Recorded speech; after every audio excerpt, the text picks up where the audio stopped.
Hi, everybody. This is the Baseball Hut, the amazing, spectacular, terrific, the great one, the people's champion, your host, the Hut. And of course, here we are back here in New York City, talking about the New York Mets and Major League Baseball.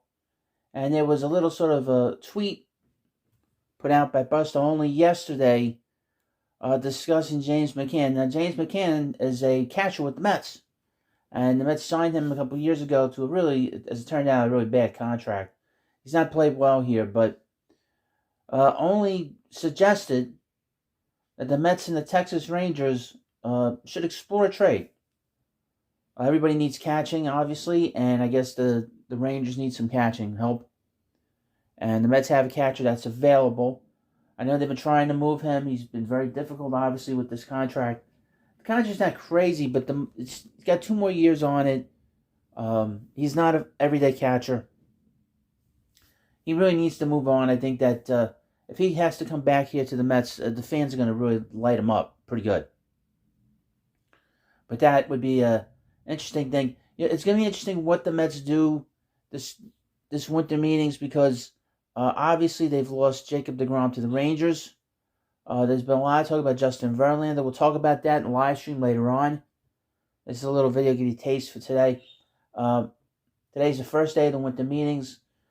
Justin Verlander is going to sign it, saying sooner rather than later. So maybe the next day or two he'll be signed to somebody. It seems like the Mets are in on him, the Dodgers, and probably Houston again. But we'll see. It didn't seem like the owner was too optimistic about bringing him back. Keep an eye on James McCann and somebody in that ilk, that second group, either be Taijuan Walker, maybe Chris Bassett comes back. Within this group of players is where the Mets will bring in. They're not going to bring in Rodon and Verlander. I don't think they've kind of let it be known that I could do both.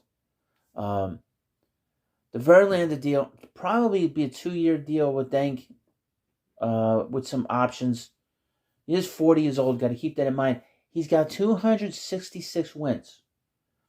Okay, as a starter and as a player. Don't forget about that number. It's a very important number. He's going to probably want to get to 300. So he's got a lot of wins under his belt. That 300 wins is very important to him, I would think. So he's going to push hard to get to 300 wins. And he's going to want to go someplace that has a chance to win his starts when he pitches. He doesn't want to go to a bad team. But to go back to James McCann, it was a bad contract, as we know. The Mets probably should have been better off at the time signing JT Realmuto, but here we are. The Mets have a big catcher, and Francisco Alvarez, who's probably getting close to being ready to be an everyday player. They also have Kevin Parada in their farm system, who's a big catching prospect. Is a few years away. They could always dangle him in a trade if they have to, but really, James McCann is on borrowed time here, I would think. I think they'll push to move him if they can, but we'll see. But this was an interesting suggestion by Buster Only, and anything I find out online, I'll let you know, and we'll talk about it in the live stream, of course. And I want to thank you all for coming by. Please subscribe to the Baseball Hut. Thank you. I'll see you later.